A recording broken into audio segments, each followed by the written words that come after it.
The afternoon sun painted long shadows across the weathered porch of Blackwater Creek Ranch. October wind, carrying the scent of dying sage and distant rain, whispered through the cottonwoods that had stood sentinel over this land for longer than most men's memories. Jackson Thornton sat in his grandfather's rocking chair, the same chair that had borne witness to 3 generations of hard decisions and harder truths. At 85, his hands bore the topography of a life lived outdoors, each scar a story, each callus a chapter in a book that was nearing its final pages. Beside him stood Lily Thornton Redwing, 54 years of grace and strength, her dark eyes holding depths that spoke of 2 worlds reconciled. She had driven up from Albuquerque that morning with her granddaughter Emma, a bright-eyed 12-year-old whose curiosity burned with the same intensity Jack remembered in her grandmother at that age. Emma had been exploring the old ranch house, and she emerged now onto the porch, holding something that made the old man's breath catch in his throat. "Grandpa Jack," Emma said, her young voice cutting through the afternoon quiet like a bell. "I found this in your study. What is it?"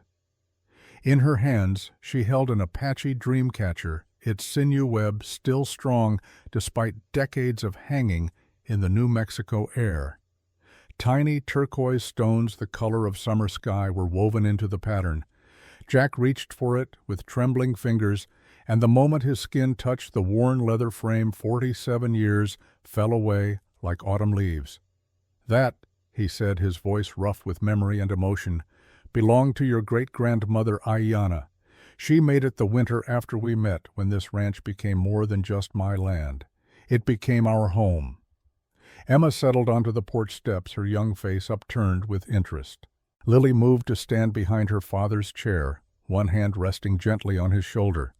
She knew this story had lived parts of it, but she also knew that her father needed to tell it again, perhaps for the last time, to pass the torch of memory to another generation. "Tell me, Grandpa," Emma said, "how did you meet great-grandma Ayana?" Jack closed his eyes, and when he spoke again, his voice carried the weight of years and the wisdom earned through fire and blood and redemption.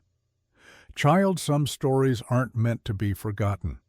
Some promises outlive the men who make them. This here's about a promise I made 47 years ago, when the world was wilder and a man's word was all the law that mattered. It's about how I learned that the measure of a man isn't in the wars he's fought or the enemies he's killed. It's in the promises he keeps when keeping them costs him everything." The old man's eyes drifted closed, and the present faded into memory sharp and vivid as the day it happened. The same porch, the same ranch. But 47 years earlier, when the paint was fresher and the man who stood there was harder, younger, carrying different scars. June of 1914, and the world was on the edge of a war that would change everything, though Jackson Thornton didn't know that yet. What he did know was that 3 riders were approaching his property line, and their posture in the saddle told him they weren't bringing good news. Jack was 38 that summer, lean and weathered as the land itself. He'd bought Blackwater Creek Ranch 9 years prior with money saved from his time as an Army scout, back when tracking Apache raiders had been his profession and his curse. The cavalry boots he'd worn then gathered dust in a closet now. These days, he wore the boots of a rancher, and he'd convinced himself that chapter of his life was closed. The past he'd learned had other ideas about staying buried. He watched the riders close the distance, one hand resting easy on the weathered oak porch railing, the other hovering near the Colt single-action revolver at his hip. Old habits die hard, and some habits keep you alive.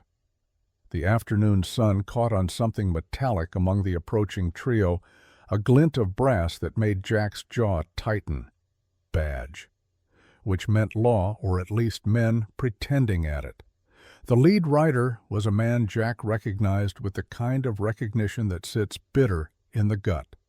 Silas Crow, former Texas Ranger, current bounty hunter, and a man whose relationship with justice had always been more about profit than principle. Crow sat his horse like a man who'd spent more time in the saddle than out of it, his face weathered to leather eyes, hard as flint. The two men flanking him were cut from the same cloth hired guns, trying to legitimize themselves with deputy badges that carried about as much authority as a whiskey-soaked promise. "That's far enough," Jack called out when they reached the 50-yard mark, his voice carrying clear across the distance. Not hostile, not yet, but with the kind of edge that made smart men think twice. Crow reined in his mount, a gesture that the others followed. A yellow smile split his weathered face, showing teeth stained from years of tobacco. "Jack Thornton," Crow said, his voice carrying the rough edges of too many nights sleeping rough and too many days riding hard. "Been a while since I saw you. Heard you'd gone respectable raising cattle instead of chasing Indians?" "Times change," Jack replied, keeping his tone neutral. "Most men change with them." "Some do," Crow agreed, shifting in his saddle. "Others just find new ways to make old money. We're tracking some Apache that passed through these parts. You seen any?" The question hung in the air between them like gun smoke. Jack had indeed seen signs the day before, fresh tracks heading north toward the Sangre de Cristo Mountains, the kind of tracks that spoke of people moving fast and scared. He'd noted them, filed the information away, and deliberately chosen not to follow up. His tracking days were done. "Haven't seen anything but dust and cattle for weeks." Jack said, the lie coming easy because it was for a good cause. "What's your interest in Apache thought? We were past all that trouble." Crow's smile widened, but his eyes stayed cold. "Army's offering $500 for a certain Apache woman, dead or alive. She's wanted for theft of government property. Got herself a child with her, too." $500. More money than most men saw in a year, and Crow was the kind of man who'd burn down a church for half that. Jack felt his stomach tighten, though his face remained impassive. "500's a lot of money for theft," he observed. "Must be something pretty valuable she took." "That's government business," Crow said, the smile fading. "I'm just here collecting. You sure you haven't seen anything? Sure as I'm standing here." Crow studied him for a long moment, the kind of look that measured and calculated and came to conclusions. Whatever he saw in Jack's face, he seemed to accept it, or at least he seemed to accept that pushing harder would get him nowhere. "Well then," Crow said, gathering his reins, "we'll be on our way. But Jack, word to the wise. Times may be changing, but law's still law. Man who helps fugitives becomes a fugitive himself. You remember that should your memory suddenly improve." "I'll keep that in mind," Jack said. He watched them ride north, dust rising in their wake like smoke from a dying fire. Only when they disappeared over the rise did Jack allow himself to move his hand, finally dropping from the proximity of his gun. The afternoon had gone quiet again, but it was the kind of quiet that feels like a held breath, waiting for something to break. Jack descended the porch steps and made his way toward the barn, following an instinct he couldn't quite name. The main barn doors stood slightly ajar, which wasn't unusual, but there was something in the quality of the stillness that made his hand drift back toward his gun. He'd learned in his Army days to trust the feeling when something wasn't right, even when he couldn't articulate what that something was. The barn interior was dim and cool, hay-scented and familiar. Dust motes danced in the slanting afternoon light that filtered through gaps in the weathered boards. Jack's eyes took a moment to adjust, and in that moment he heard it. A sound so faint it might have been imagination, but Jack had spent too many years listening for the sounds of life in places that seemed empty. Someone was here trying very hard to be silent and not quite succeeding. He moved deeper into the barn, his boots quiet on the packed earth floor. The sound came again, a tiny indrawn breath from the direction of the hayloft. Jack climbed the ladder slowly, each rung creaking under his weight despite his care. At the top he paused, letting his eyes fully adjust to the deeper shadows. There, half buried in the loose hay, he saw her.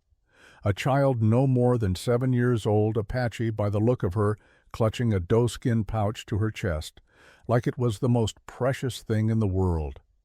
Her dark eyes were huge, in her thin face terror and exhaustion warring for dominance. Her left shoulder showed a makeshift bandage, crude but effective, wrapped over what looked like a bullet graze.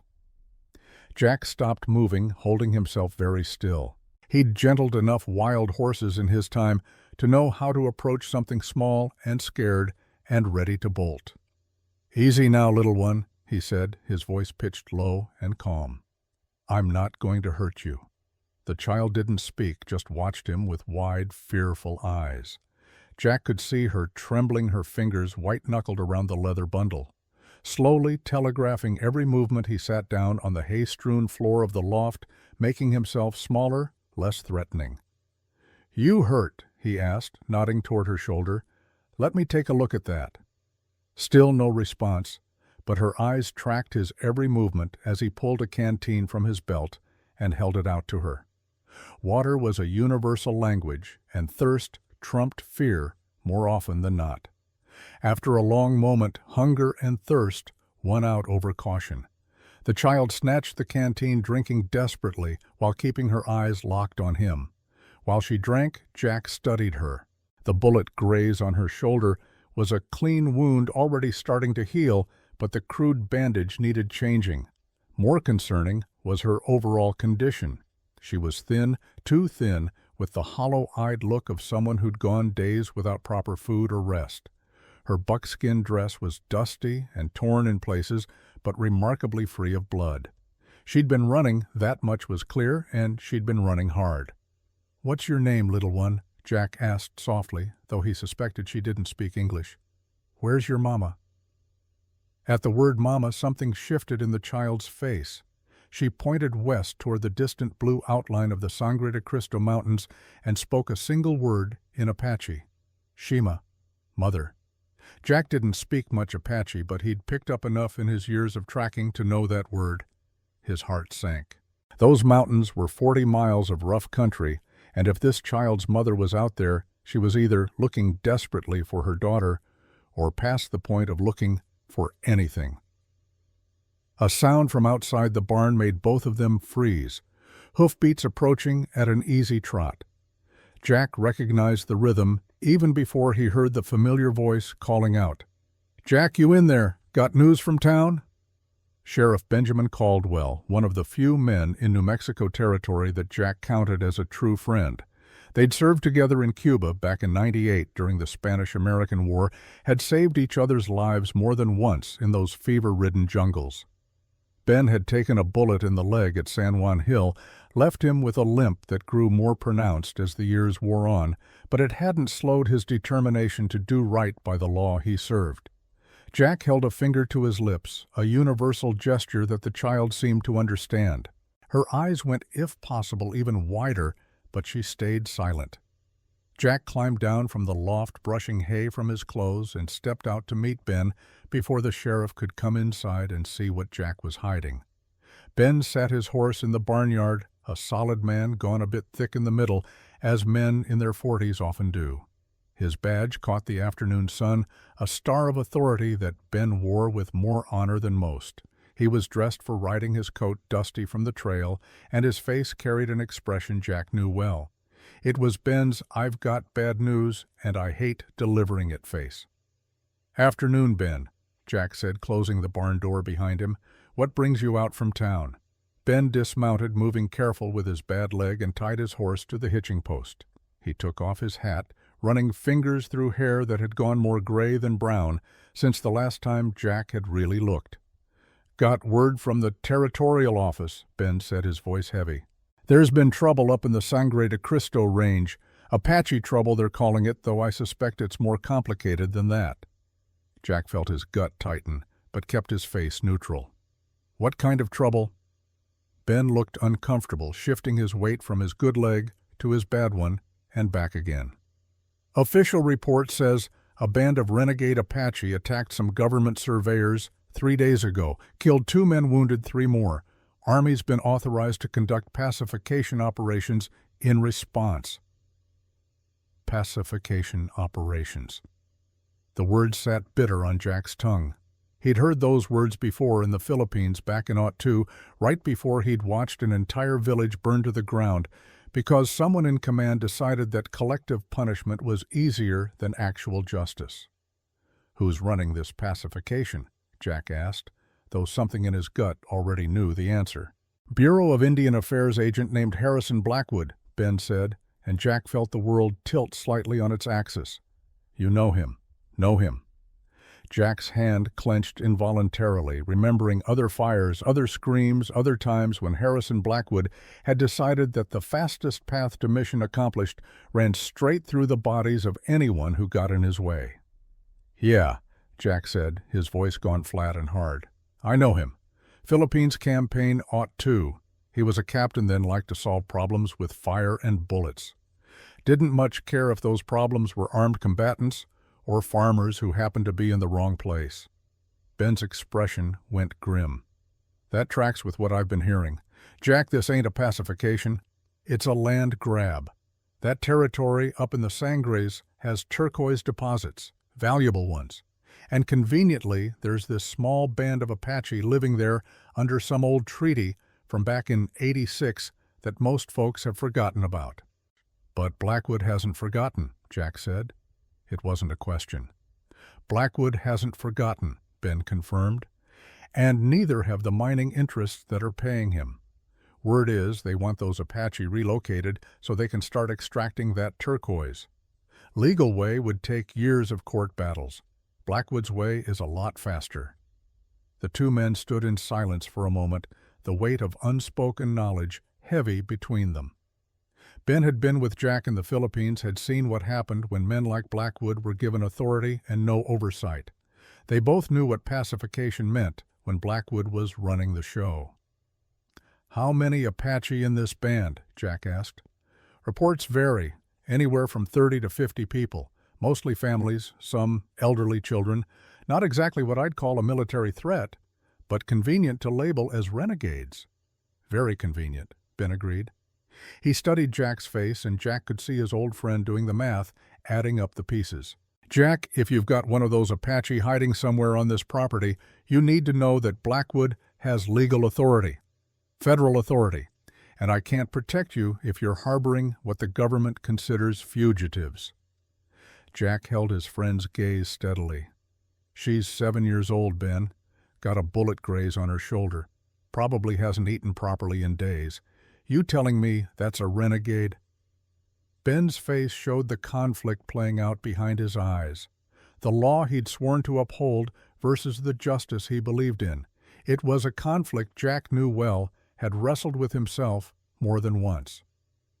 "I'm telling you that the law and justice aren't always the same thing," Ben said quietly, "and I'm telling you that Blackwood's men will be searching every ranch within 50 miles of those mountains. You've got maybe 2 days before they get here. Whatever you're planning to do, you better do it fast." "I appreciate the warning." "Jack," Ben said, his voice carrying the weight of their shared history, "I know that look. I've seen it before, right before you do something noble and stupid.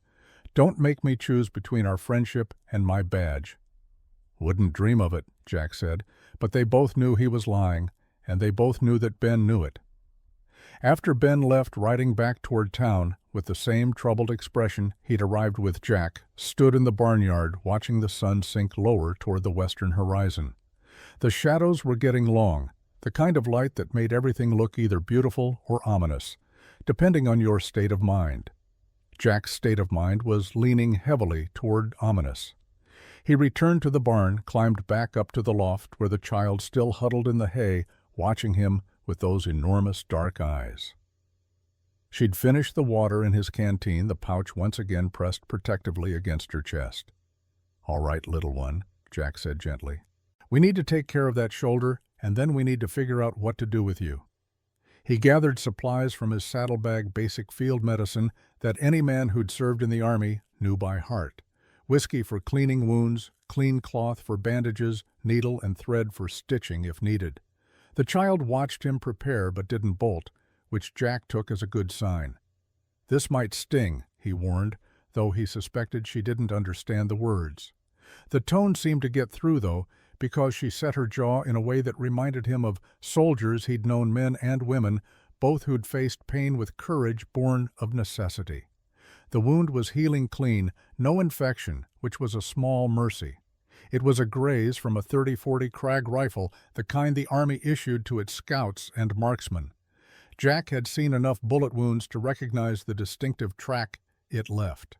Some government man had shot at this child, had aimed for her, and thank God his aim had been just slightly off. The knowledge sat in Jack's chest like a stone. He cleaned the wound with whiskey, working as gently as he could while the child bit her lip to keep from crying out. When he'd finished and wrapped a fresh bandage around her thin shoulder, he sat back and studied her. "Where's your mama, child?" he asked again, knowing she couldn't answer in words, but hoping she might show him. The girl pointed west again, toward those distant mountains that were turning purple in the fading light. Then she did something unexpected. She opened the pouch she'd guarded so carefully and withdrew 2 items. The first was a crude doll made from corn husks and scraps of leather, the kind of toy a loving parent might make for a child with whatever materials were at hand. The second item made Jack's breath catch. It was a document folded carefully and sealed with wax that had been broken and resealed more than once. Jack could see official-looking stamps and signatures even from a distance. The girl held it out to him with trembling hands, and the trust implicit in that gesture hit Jack harder than he'd expected. He took the document carefully, unfolding it with the kind of reverence usually reserved for sacred things. The paper was good quality, the kind that government offices used for official business. The text was written in careful script, dated August 15, 1886, and titled in bold letters that seemed to shout across the decades. Treaty of Blackwater Creek. Jack's hand started to shake as he read. It was a formal agreement between the territory of New Mexico and the Apache band led by Chief Takota, granting them 5,000 acres in the Sangre de Cristo Mountains in perpetuity. Hunting rights, water rights, autonomy in their own affairs. Signed by Territorial Governor Edmund Ross himself, witnessed by multiple officials, legal and binding under federal law. Except the federal government had apparently decided to pretend this treaty didn't exist. The turquoise deposits made the land too valuable, and a piece of paper from 28 years ago was just an inconvenience to be swept aside. The document also included something else, a hand-drawn map, carefully detailed, showing the location of what the legend called a sacred turquoise mine. The mine that made this land so valuable that men were willing to kill for it. Jack looked up from the document to find the child watching him, her eyes asking a question she couldn't speak. The weight of that question, the responsibility it implied, settled onto his shoulders like a physical thing. He was being asked to help. He was being trusted. And if he said no, if he turned this child away, he'd have to live with that decision for the rest of his life. "All right," he said softly. "All right, little one. We'll find your mama, I promise." The child seemed to understand the tone, if not the words, because some of the terror left her eyes, replaced by something that might have been hope. Jack carefully refolded the treaty and handed it back to her. She returned it to the pouch, then reached for his hand with her small fingers. The touch of her hand in his, trusting and desperate and impossibly fragile, made something crack in the walls Jack had built around his heart. He led her down from the loft out of the barn and toward the ranch house as the sun finally disappeared below the horizon. The evening star appeared in the darkening sky, bright and clear, and Jack found himself thinking about promises and the cost of keeping them. He settled the child in his own bed, covering her with the heavy quilt his late wife had made before the influenza took her 2 years back. The child was asleep almost before her head touched the pillow, exhaustion finally winning out over fear. Jack stood there watching her sleep, this tiny refugee from someone else's war, and felt the familiar weight of duty settling onto shoulders that had tried to shrug it off. A knock at the door pulled him from his thoughts. It was full dark now, stars scattered across the sky like spilled diamonds, and visitors, at this hour, were rarely bringing good news. Jack checked his gun before opening the door, old habits asserting themselves. The figure on his porch was backlit by starlight, but Jack recognized her immediately, even in shadow. The way she moved, balanced and ready, spoke of someone who'd learned to fight for survival. She had a knife in her hand, the blade catching starlight, and her eyes held the kind of desperate determination that made people dangerous in all the ways that mattered. Before Jack could speak, before he could raise his hands in peace, she was on him. The attack came fast and fierce, all skill and fury and mother's terror. The knife slashed toward his throat, and Jack barely managed to deflect it, his cavalry training kicking in on pure instinct. They grappled in the doorway, neither willing to give ground, locked in a desperate struggle that was silent except for harsh breathing and the scuff of boots on wooden planks. She was strong, stronger than her slim frame suggested, and skilled in ways that spoke of hard-won knowledge. Jack fought defensively, trying not to hurt her, trying to subdue without causing damage. It was harder than fighting to kill, required more control. And he was losing ground when a small voice cut through the struggle like a knife through silk. Shima. The word, high and frightened and filled with recognition, froze both combatants. Jack looked over his attacker's shoulder to see the child standing in the bedroom doorway, her gaze bright with unshed tears in her pale face. The woman's head whipped around, and the change that came over her face was like sunrise breaking over a dark horizon. "Lily?" She breathed the single word carrying more emotion than Jack had heard in 1,000 speeches. She released Jack immediately, her knife clattering to the floor as she rushed to gather the child into her arms. What followed was a reunion that Jack felt privileged to witness and ashamed to watch, something so private and profound that it seemed wrong for strangers' eyes to see it. The woman held the child like she was the most precious thing in all creation, checking her for injuries with hands that shook, speaking in rapid Apache that Jack couldn't follow, but whose meaning was crystal clear. The child clung to her, crying in the way that children cry when they've been brave for too long and finally feel safe enough to fall apart. Jack stood back, giving them space, and took the opportunity to really look at the woman. She was younger than he'd first thought, maybe late 20s, with the kind of beauty that came from strong bones and clear eyes rather than delicate features. Her long dark hair was dusty and tangled her clothes worn from hard travel, but she moved with a grace that spoke of someone who was comfortable in her own skin. There was intelligence in her eyes, and grief, and a determination that would burn through anyone who stood between her and her daughter. Finally, after long minutes of checking and rechecking that the child was truly whole and safe, the woman looked up at Jack. Her hand remained protectively on her daughter's shoulder, but her other hand went to the knife that still lay on the floor between them. Not threatening, not yet, but ready. "You saved her," she said, and Jack was surprised to hear clear, unaccented English. "Why, found her hiding in my barn," Jack replied, keeping his voice low and calm. "She had a bullet wound that needed tending. Couldn't exactly leave her there. But you could have turned her in. There is a bounty." It wasn't an accusation, just a statement of fact delivered in a tone that suggested she'd learned to expect the worst from people. "There is," Jack acknowledged. $500. That's a lot of money for a child's life. For most men, enough money. Her eyes studied him, measuring, calculating probabilities and risks. "You are not most men. I'm just a man who's done enough things he regrets. Didn't see any reason to add selling out a 7-year-old to that list." Something in the woman's posture relaxed slightly, though her hand stayed near the knife. She spoke again in Apache to the child, who answered in a high, rapid voice, gesturing toward Jack, and then touching her bandaged shoulder. Whatever the child said seemed to matter, because the woman's expression shifted again, suspicion giving way to something that might have been the beginning of trust. "I am Ayana," she said. "This is Lily, my daughter.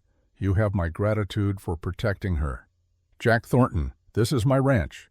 He paused, then asked the question whose answer he dreaded. "What happened up in the mountains?" Ayana's face went still. A kind of stillness that spoke of terrible things carefully controlled. When she spoke again, Her voice was flat, drained of emotion, not because she didn't feel it, but because feeling it would break her. 4 days ago, they came at dawn. Government men soldiers, men with badges. They said we were living on federal land illegally, that we had to move to the reservation in Oklahoma. My husband, he was chief of our band. His name was Dakota. He tried to show them the treaty, the document that proved our right to that land. The yellow-haired colonel shot him, just shot him, no warning, no chance to speak.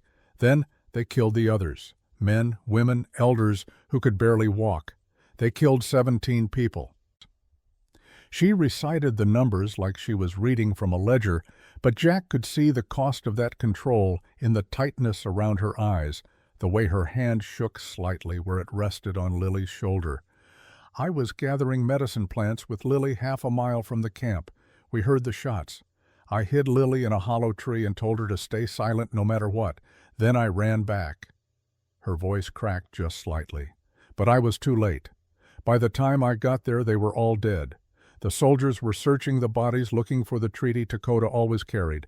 They wanted that document, wanted to destroy the proof of our rights. But you had it, Jack said, understanding. The copy in the pouch. Ayana nodded. Dakota was careful. He kept the original hidden, gave me a copy for safekeeping. I ran. The colonel's men pursued me for 2 days through the mountains. We got separated in a storm. I've been searching for Lily for 3 days, following every trail, checking every hiding place. Her voice finally broke.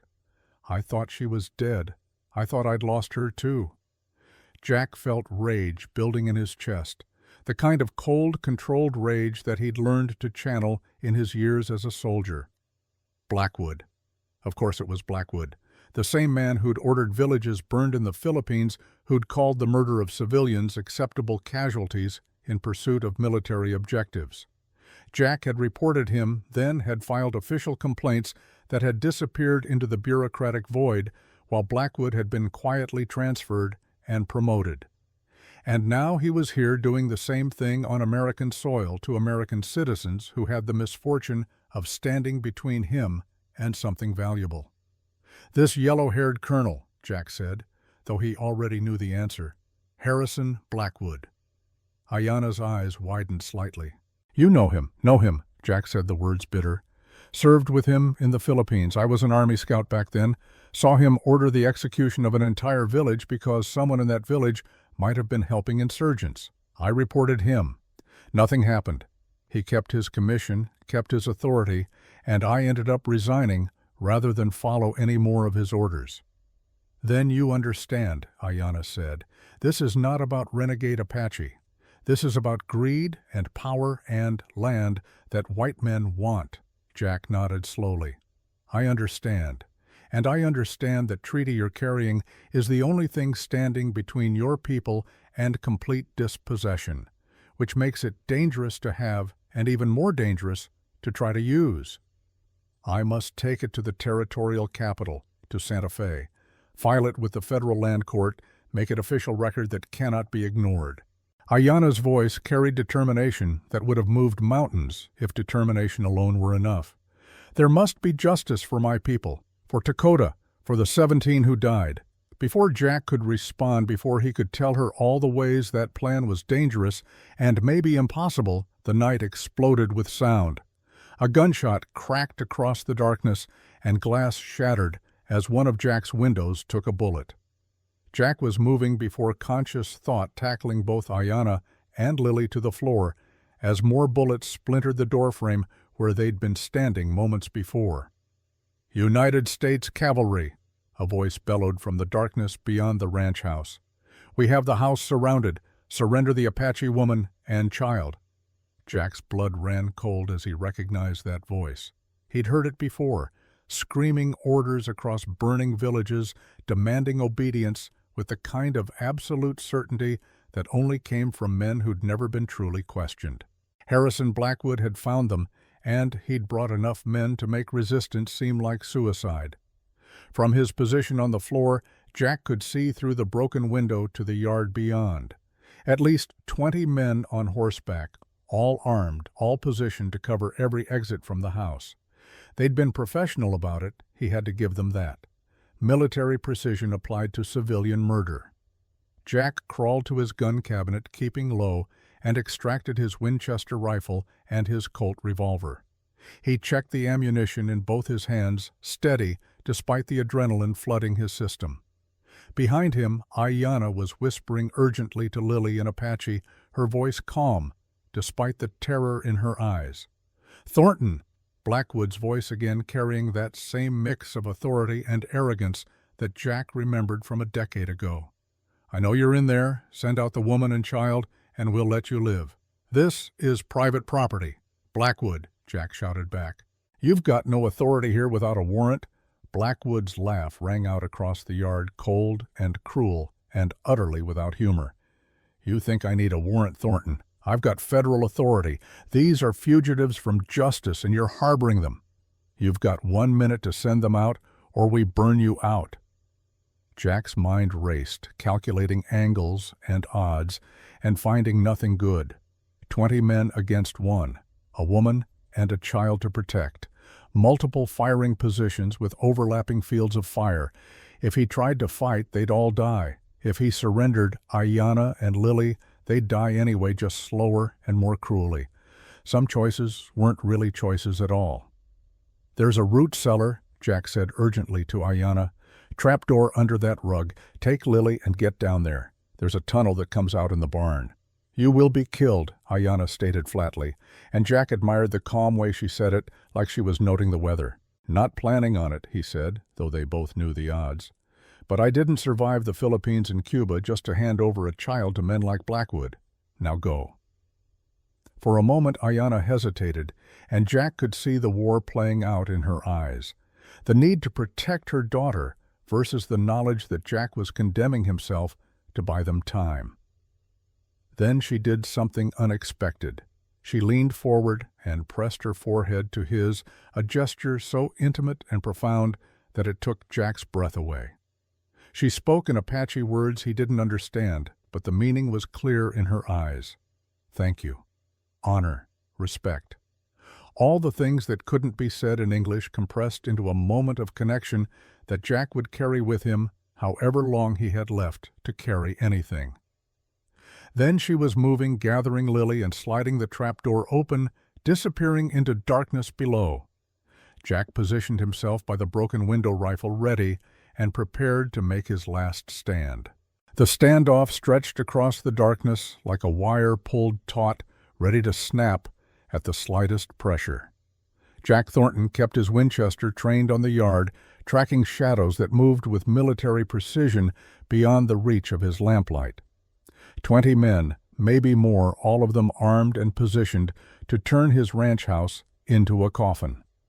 The odds were impossible, the situation hopeless, and Jack found himself thinking that this was a fitting end for a man who'd spent his life making hard choices and living with their consequences. But the universe, it seemed, had other plans. The explosion came from the direction of the horse corral, a flash of light, and a boom that rattled windows and sent horses screaming in terror. Jack's head whipped around in time to see flames leaping skyward, the old hay barn catching fire like it had been waiting all its life for this moment. Blackwood's men, caught completely off guard, wheeled their horses toward the new threat, and in that moment of confusion, everything changed. Gunfire erupted from a new direction, rifle shots cracking from the ridge beyond the ranch house. Jack recognized the pattern of fire, the controlled bursts that spoke of trained marksmen rather than panicked amateurs. Someone was hitting Blackwood's flanks, creating crossfire, turning the siege into a battle with actual odds. Jack didn't waste the opportunity. He burst through his front door, Winchester blazing, dropping 2 of Blackwood's men before they could react. He was moving on pure cavalry instinct now, the training of his army days taking over his body, remembering what his mind had tried to forget. Move, fire, take cover. Keep moving, never stay still, make yourself a hard target. He reached the barn through smoke and chaos, found Ayana and Lily already there with the horses saddled and ready. The efficiency of it would have surprised him if he'd had time to be surprised, but there was no time for anything except action. Behind them, the ranch house was starting to burn flames, licking at the wooden walls, and Jack felt a pang of loss for the home he'd built, the life he'd tried to create. "Go!" A voice shouted from near the corral, and Jack's heart leaped as he recognized it. Sheriff Ben Caldwell, his bad leg giving him an awkward gait as he ran through the firelight, 3 deputies at his back. Ben's face was set in grim determination, blood streaming from a wound on his shoulder, but his eyes were clear and focused. "Ben," Jack called out, "you crazy son of a bitch. Could say the same about you." Ben fired twice over his shoulder, covering their retreat. "Go north through Devil's Canyon. I sent word to Thomas Redwing. His people will hide you." "Come with us," Jack urged, but Ben was already shaking his head. "Someone's got to stay and make this look convincing. Give you enough of a head start that they can't catch you before you reach Apache territory." Ben pressed extra ammunition into Jack's hands, his grip firm despite the blood making his fingers slick. "Get that treaty to the territorial capital. Get it to Governor Wallace. He's the only one with authority to overrule Blackwood." Jack wanted to argue, wanted to refuse, but he could see in Ben's eyes that this was not a debate. This was a friend cashing in every chip they'd ever earned together, paying back debts that went all the way to Cuban jungles, and bullets that could have ended either of their lives. "I owe you," Jack said, his voice rough with emotion. "You saved my life at San Juan Hill," Ben replied, and even through the pain and blood he managed a grim smile. "Carried me 3 miles through enemy territory with a bullet in my leg. Figure this makes us about even." There was no time for more. Jack clasped Ben's hand once hard, then turned to where Ayana waited with the horses. She'd already mounted Lily secure in front of her, and she'd readied Jack's big black Morgan Stallion Soldier.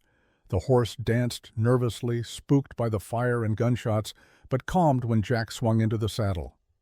They thundered out the back of the barn, Ben's covering fire, giving them the seconds they needed. Behind them, the night lit up with flames as the bunkhouse caught fire. Jack glanced back once and saw Ben Caldwell standing in the firelight, rifle raised a silhouette of defiance against the burning ranch. It was the last time Jack would see his friend whole and standing, and the image would burn itself into his memory as permanently as any brand. The ride north was brutal. Jack pushed them hard, using every cavalry trick he knew to mask their trail. They rode through streams to hide their tracks, crossed rocky ground that would show no prints, doubled back, and circled around to confuse anyone trying to follow. Lily rode with Ayana, the child's small arms wrapped tight around her mother's waist, her face buried against Ayana's back. She never made a sound, never complained, and Jack felt his respect for her courage growing with every mile. They rode through the remainder of the night stars, wheeling overhead in their eternal dance, the land around them transformed into silver and shadow by the moon. Jack knew this country had tracked Apache through these canyons and arroyos back in his army days, but Ayana knew it better. She guided them through passages he'd forgotten existed, along trails that seemed to materialize from bare rock into the deep country, where white men's maps meant nothing and the old ways still held sway. Dawn found them 10 miles north of the ranch, deep in the labyrinth of canyons that gave Devil's Pass its name. Jack called a halt in a narrow defile where an overhang provided shelter and a small spring bubbled from the rock. The horses needed rest, and so did they. Lily was asleep in the saddle, exhausted beyond endurance, but still clinging to her mother. Ayana dismounted carefully, cradling Lily, and laid the child down on a bed of Jack's saddle blanket. The girl never stirred, lost in the deep sleep of the utterly spent. Ayana stroked her daughter's hair with infinite tenderness, then rose and came to stand beside Jack as he kept watch on their back trail. "Your friend," she said quietly, "the sheriff. He will die for helping us." It wasn't a question, and Jack didn't insult her by pretending otherwise. Maybe. Ben's tough, and he's got the law on his side, at least technically. But yeah, it's going to cost him. Badge at minimum, maybe jail time if Blackwood pushes it. This troubles you. Ben's the best man I know, doesn't deserve to pay for my choices. Ayana was silent for a moment, staring out at the desert landscape painted in the soft colors of dawn. When she spoke again, her voice carried a weight that made Jack look at her more closely. "When I was young, maybe Lily's age, my grandmother told me a story. She said that in the beginning times, Coyote asked the Great Spirit why some people must suffer for doing good things. The Great Spirit answered that suffering for good is what makes a person's spirit strong, that those who never risk anything for others never become truly human." Ayana met Jack's eyes. "Your friend chose to become fully human. That is not something to regret." The simple wisdom of it hit Jack harder than he'd expected. He nodded, not trusting his voice, and returned his attention to the trail behind them. Nothing moved in the dawn light except the wind stirring the sage, but Jack knew better than to trust apparent emptiness. Blackwood would be coming, and he'd be coming hard. They rested for 2 hours, long enough for the horses to drink and graze on the sparse grass near the spring, long enough for Lily to wake and eat a little of the dried meat and hardtack Jack had brought. The child was quiet, still processing the terror of the previous night, but she seemed to draw strength from her mother's presence. She stayed close to Ayana, one small hand always touching her, as if afraid that letting go might mean losing her again. When they mounted up to continue, the sun was fully risen and the day promised to be brutally hot. Jack set a more moderate pace, knowing that pushing too hard would kill the horses, and dead horses meant dead people in this country. They wound deeper into the canyons, following paths that seemed to exist more in Ayana's memory than in any visible reality. It was mid-afternoon when Jack heard it, a sound so faint that most men would have missed it entirely, but Jack's ears had been trained in hard schools, metal on stone, the distinctive clink of a horse's shoe striking rock, behind them and closing the distance.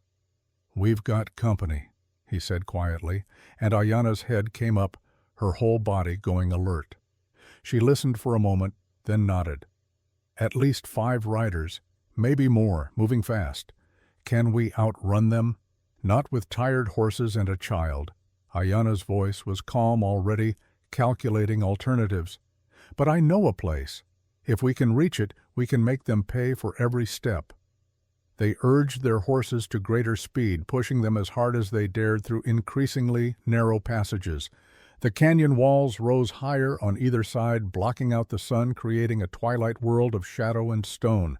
Jack could hear their pursuers more clearly, now the sounds of multiple horsemen calling to each other in terse military shouts. Blackwood's men closing in like wolves on wounded prey. The canyon opened suddenly into a wider space, a box canyon with walls too steep to climb. Jack's heart sank. They were trapped, exactly the situation he'd been trying to avoid. But Ayana was already dismounting, pulling Lily from the saddle, gesturing urgently toward what looked like a solid rock wall. "There," she said. "Can you see it?" Jack looked hard and saw nothing but stone. Then Ayana moved, slipping sideways into a crack in the rock face that his eyes had passed over a dozen times without registering. It was an optical illusion, 2 walls of rock that seemed to be one continuous surface, but were actually separated by a gap barely wide enough for a person to pass through. "Take Lily," Ayana said, pressing her daughter toward Jack. "I will bring the horses." "The horses won't fit." "I know." Ayana's voice was heavy with regret. "But if we leave them here, the soldiers will know we are near. I will drive them north away from the passage. They will follow the horses and think we are still mounted." "That's suicide," Jack protested, but Ayana was already moving, gathering the reins of all 3 horses. "I am Apache. I know these canyons better than they know their own boots. I will lose them and circle back." She met his eyes, and Jack saw determination that would not be argued with. "Protect my daughter. That is all I ask." Before Jack could argue further, the first shots rang out. Blackwood's men had entered the canyon, 5 riders fanning out with military precision. Ayana didn't hesitate. She vaulted onto her horse, leading Jack's mount and the spare, and charged straight at the approaching soldiers. The move was so unexpected, so audacious, that it caught them completely off guard. Bullets kicked up dust around her, but Ayana rode like she was born in the saddle, low and fast, using the horses as moving cover. She broke through their line before they could adjust their fire, and then she was through, racing north with the spare horses in tow. The soldiers wheeled to pursue, shouting orders, completely focused on the fleeing rider. Jack didn't wait to see more. He grabbed Lily, who was staring after her mother with terrified eyes, and plunged into the hidden passage. The gap was so narrow that Jack had to turn sideways, his shoulders scraping rock on both sides. Lily he carried against his chest, shielding her from the worst of the rough stone. The passage seemed to go on forever, twisting and turning, getting darker as they moved away from the entrance. Then suddenly they emerged into a different world. The passage opened into a hidden canyon, a place that seemed untouched by the outside world. Cottonwood trees grew thick around a clear pool fed by a spring that fell from high above. Ancient pictographs decorated the stone surfaces, faded images of hunters and animals and symbols whose meaning had been lost to time. It was cool here, shaded a sanctuary carved from stone and water, but Jack had no time to appreciate the beauty. He was listening for sounds of pursuit, straining to hear if Ayana's desperate gambit had worked. Minutes passed, like hours. Lily stood pressed against him, trembling, her small hand gripping his shirt with desperate strength. Then from the passage behind them came the sound of footsteps, slow, careful moving through the narrow gap. Jack drew his revolver, positioning himself between Lily and whatever was coming. If Blackwood's men had found the entrance, he'd make them pay for every inch of ground. A figure emerged from the passage, and Jack's finger tightened on the trigger. Then recognition flooded through him, followed by relief so intense it made him dizzy. Ayana stepped into the hidden canyon, dusty and scratched from the rough passage, but whole and alive. Lily gave a cry and launched herself at her mother. Ayana caught her, holding her close, and over Lily's head her eyes met Jack's. In that look was gratitude and respect, and something else, something deeper, that Jack didn't have words for. "They followed the horses north," Ayana said when she could speak. "By the time they realize the trick, we will be far from here." "That was the bravest damn fool thing I've ever seen," Jack said, his voice rough with emotion he couldn't quite control. "And I've seen some brave damn fool things." "I told you, I know these canyons." Ayana set Lily down, but kept one hand on her daughter's shoulder, that constant need for contact that Jack was beginning to understand. "And I keep my promises. I promise to come back for her." They rested in the hidden canyon for the remainder of the afternoon.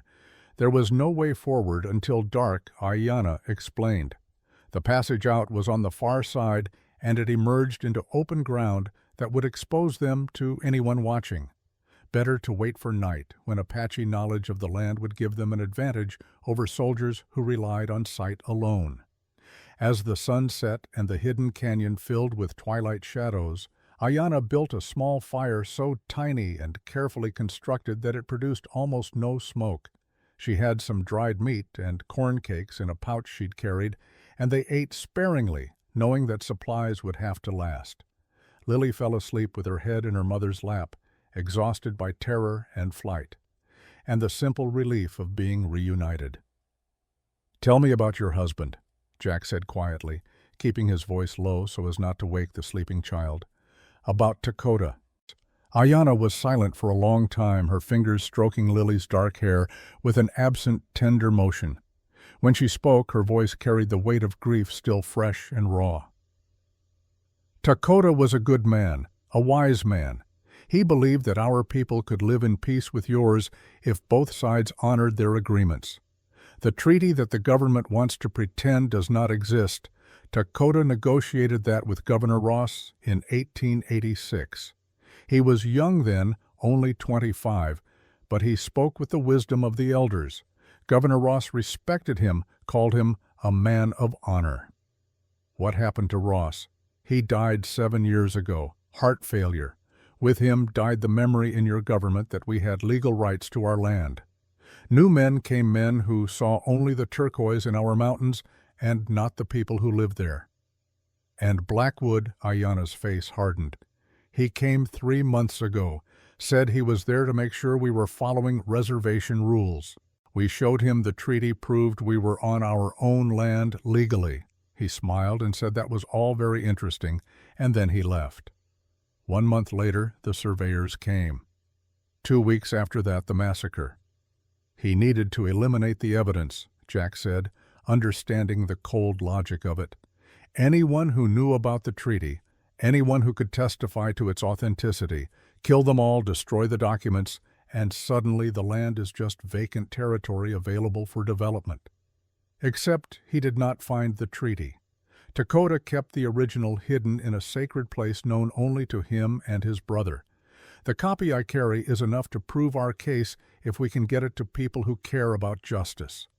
That's a big if, Jack said. Men like Blackwood have powerful friends, mining interests, political connections, military authority. Going up against that with just a piece of paper and testimony from people the government already wants to disappear, that's a hard road. But not an impossible one. Jack studied her face, seeing the hope and determination warring in her eyes, and he couldn't bring himself to lie. Not impossible, just hard. We'd need to get to Santa Fe, file the treaty with the federal land court, get a judge to issue an injunction against relocation. We'd need witnesses who knew about the original treaty, signing people with credibility that couldn't be dismissed. And we'd need to do it all before Blackwood's people kill us or disappear us. You say we, Ayana observed. You could leave now. Take your chances on your own. No one would blame you for abandoning people you barely know. Jack thought about that, about the ranch that was probably nothing but ashes now, about Ben Caldwell sacrificing his badge and maybe his freedom, about a 7-year-old girl who'd looked at him with eyes that trusted despite having every reason not to. I could, he agreed, but then I'd have to live with it. And I've already got enough regrets to last a lifetime. Don't need to add leaving a child to die to that list. Ayana smiled a small, sad smile that held understanding. You are a good man, Jackson Thornton. Your wife was fortunate. She died 2 years ago. Jack said, the words coming easier than they used to. Influenza. We never had children. Always meant to, but time kept passing, and then there wasn't any more time. Dakota died of the same sickness 4 years ago. Before that, I thought we had all the time in the world. Then suddenly, we had none. Ayana looked down at Lily. She was only 3, barely remembers her father. I have tried to keep his memory alive for her, but memories fade, especially when you are so young. They sat in companionable silence as the fire burned down to coals. Above them, stars appeared one by one in the ribbon of sky overhead. Jack found himself thinking about time and loss, and the strange paths that bring people together. 24 hours ago, he'd been a solitary rancher, trying to forget his past. Now he was a fugitive, helping people he barely knew, and somehow it felt more right than anything he'd done in years. We should sleep, Ayana said eventually. I will take first watch. In 3 hours, I wake you. Jack wanted to argue, wanted to say that he should take first watch since he was the soldier, but he could see in her eyes that this was not negotiable. Ayana had been running and hiding and surviving for days before she'd found her daughter. She was running on pure determination and mother's will, and arguing would be disrespectful. He found a relatively smooth patch of ground near the dying fire and lay down using his saddlebag as a pillow. Despite the hard ground and the danger and the uncertain future, sleep came quickly. His last conscious thought was of Ayana's silhouette against the starlight standing watch over her daughter and the strange white man who'd stumbled into their war. Jack woke to a hand over his mouth and Ayana's voice urgent in his ear. Quiet. We have company. He came awake instantly, years of military training kicking in. Ayana removed her hand and Jack sat up slowly listening. At first he heard nothing but the normal night sounds of the desert. Then it came faint but unmistakable. Voices, men talking in low tones trying to be quiet and not quite succeeding. Close. Too close. Ayana had already gathered Lily, who was awake but silent, her eyes reflecting the starlight. Jack checked his guns, making sure they were loaded and ready. The hidden canyon had seemed like perfect refuge, but now it felt like a trap. If Blackwood's men found the entrance, there would be nowhere to run. The voices grew clearer, and Jack realized with a shock that they weren't speaking English. They were speaking Apache. He looked at Ayana and saw her face transformed by hope and fear in equal measure. "My people," she whispered. "Thomas Redwing, he came. So how can you be sure they're friendly? Because if they were not, they would have already killed us." As if in answer, a voice called out from the darkness beyond the passage, speaking in Apache. Ayana answered her voice, carrying clearly in the still night air. A conversation followed, rapid exchanges that Jack couldn't follow, and then Ayana turned to him. "They wish to speak with you. Thomas Redwing, he is Dakota's brother. He leads what remains of our people." She paused, then added, "He is not certain about you.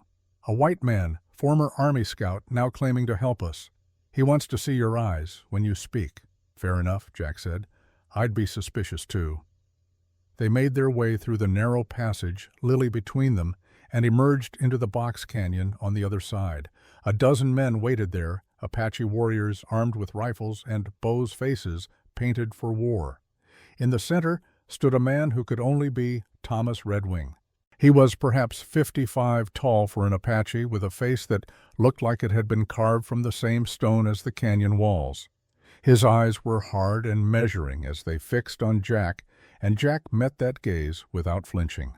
He'd learned long ago that showing weakness to men like this was the fastest way to lose their respect. Thomas Redwing spoke, his voice deep and carrying authority that needed no translation. Ayana interpreted. "He says you wear cavalry boots. You smell of the army. Why should he believe you help us and not spy for Blackwood? Tell him I was army," Jack said, speaking to Redwing but letting Ayana translate. 15 years ago, I tracked Apache, fought Apache, helped relocate Apache to reservations. I did what I was told because I believed I was serving justice. Then I watched an officer named Blackwood order the murder of civilians, women and children, and old folks who'd never raised a weapon. I reported him. Nothing happened. The dead stayed dead and Blackwood kept his command, so I resigned. Figured if that was justice, I wanted no part of it." Ayana translated, and Redwing listened without expression. When she finished, he spoke again, his words sharp and challenging. "He says men lie easily when their lives depend on it. Why should he trust the word of someone who once hunted his people?" Jack thought about that, about trust and proof and the vast gulf between words and actions.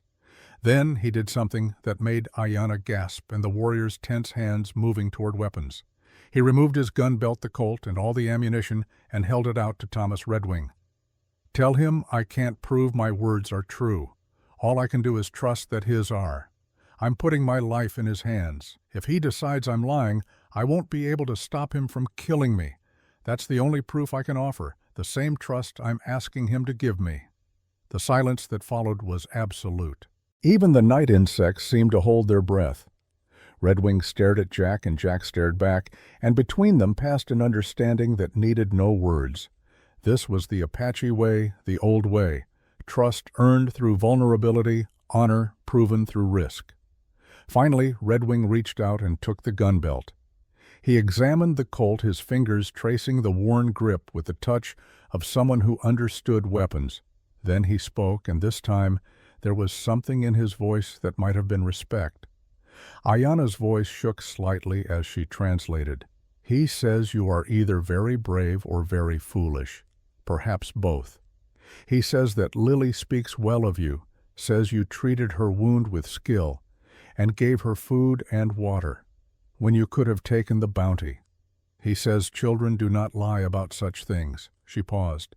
"He says you may come to our camp, but if you betray us, he will personally kill you in ways that make death welcome." "Fair terms," Jack said, and he meant it. Redwing handed the gun belt back, a gesture that spoke volumes.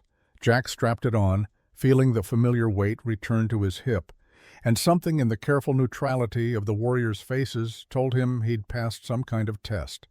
The journey to the Apache camp took 3 hours, moving through darkness over ground that seemed impossible to navigate, but that the Apache warriors traversed with the confidence of people who'd walked these paths since childhood. Lily rode with one of the warriors, giving Ayana a chance to speak with her brother-in-law, their voices low and urgent as they discussed things Jack couldn't hear. They arrived at the hidden camp just as false dawn was beginning to lighten the eastern sky. It was tucked into a box canyon so well concealed that Jack would have ridden past it a dozen times without seeing the entrance. Inside, perhaps 20 people huddled around small fires, faces showing the trauma of recent horror. Women, children, a few elderly men. These were the survivors of Blackwood's massacre, all that remained of a people who'd lived in these mountains for generations. The camp went silent as Jack entered, hostile eyes fixed on him, seeing the white skin and cavalry boots and drawing conclusions that needed no words. He was the enemy, the invader, the kind of man who'd brought death and destruction to their lives. And they were right to think it, because he had been that man once, even if he'd tried to leave that person behind. Thomas Redwing spoke to the gathered people, his voice carrying authority and command. Whatever he said seemed to ease some of the tension, though the hostile stares didn't entirely disappear. Ayana touched Jack's arm, guiding him toward one of the fires, where an elderly woman tended a pot of something that smelled better than anything had a right to smell, given the circumstances. "This is Nietzsche," Ayana said. "She is our medicine woman. She will tend your wounds."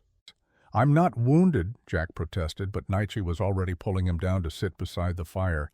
Her hands, gnarled with age but still strong, probed at his ribs, where he'd taken a hard blow during the fight with Ayana the night before. He winced despite himself. "You are wounded," Ayana said, with something that might have been amusement. "I hit you harder than I meant to when we fought." Nietzsche spoke in Apache, her voice carrying the crackle of old wood, and Ayana translated. "She says you fight well for a white man, but you fight like you do not wish to hurt your opponent. This is foolish in war, but honorable in other circumstances." "Tell her I've hurt enough people in my life," Jack said. "These days, I try to avoid adding to that count." After Nietzsche had finished wrapping his ribs with strips of cloth that smelled of herbs Jack couldn't identify, Thomas Redwing approached and gestured for Jack to follow. They walked to the edge of the camp where the cliff face towered above them, covered in pictographs that might have been centuries old. Redwing spoke, and this time he spoke in English, accented but clear. Jack realized the man had understood everything he'd said earlier, had chosen to use Ayana as translator as another test. "You say you wish to help us. I believe you believe this. But belief and ability are not the same thing. What can one white man do against the United States Army?" "I can get that treaty to Santa Fe," Jack said. "I can testify to what I saw, what I know about Blackwood. I've got friends, people who might listen. It's not much, but it's something. And if it fails, if the white man's courts do not care about our treaty, do not care about our dead," Jack met his eyes, "then at least we tried. At least we fought for what was right, instead of just accepting what was wrong. That's got to count for something." Redwing was quiet for a long moment, his gaze drifting to where Lily was being fed by one of the women, her small face finally showing something other than fear. When he spoke again, his voice was heavy with the weight of responsibility. "Lily tells me you made her a promise, that you would find her mother. You kept that promise. Now, I ask you for another promise. If we trust you, if we give you our sacred treaty and our testimonies, will you fight for us even when the fighting seems hopeless? Will you stand for justice even when justice seems impossible?" Jack thought about Ben Caldwell standing in the flames of a burning ranch to buy time for people he'd never met. About Ayana riding straight at armed soldiers to protect her daughter. About a 7-year-old girl who'd hidden in a barn, terrified and bleeding, but still clutching the document that was her people's only hope. "I promise," Jack said, and meant it with everything he had. Redwing extended his hand, not in the white man's way, but palm up, a gesture of equals offering trust.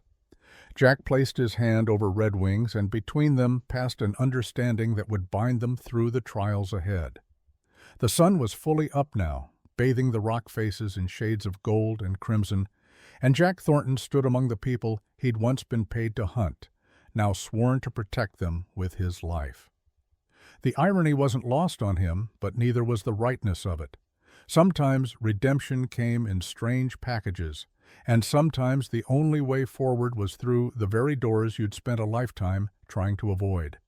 Thomas Redwing called the people together, and in the growing light of morning, surrounded by survivors and witnesses, the real planning began.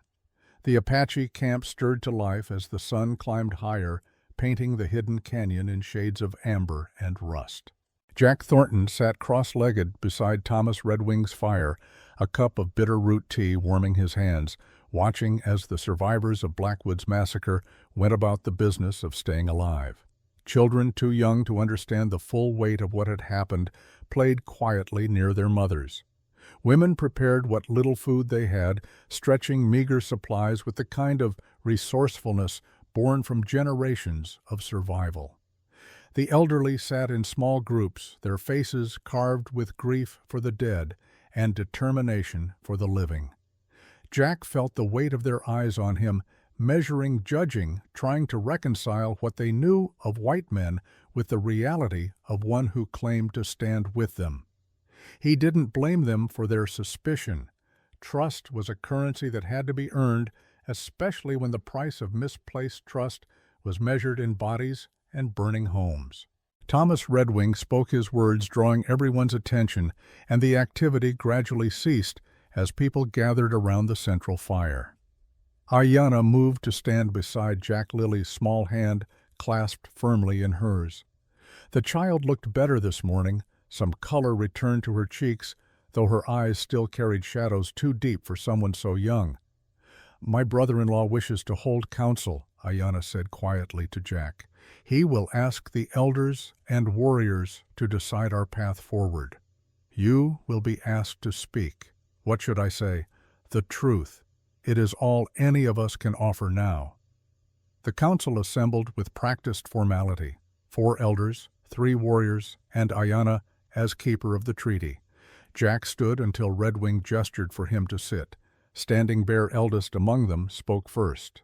Ayana translated, "He has watched his people forced from their homes 7 times. He has signed 3 treaties with white men, all broken. Why should this time be different?" Jack spoke slowly, letting Ayana translate. "I can't promise it will be different. What I can promise is that I will fight for your cause with everything I have. I've been part of the machinery that destroys people like you. This is my chance to balance the scales."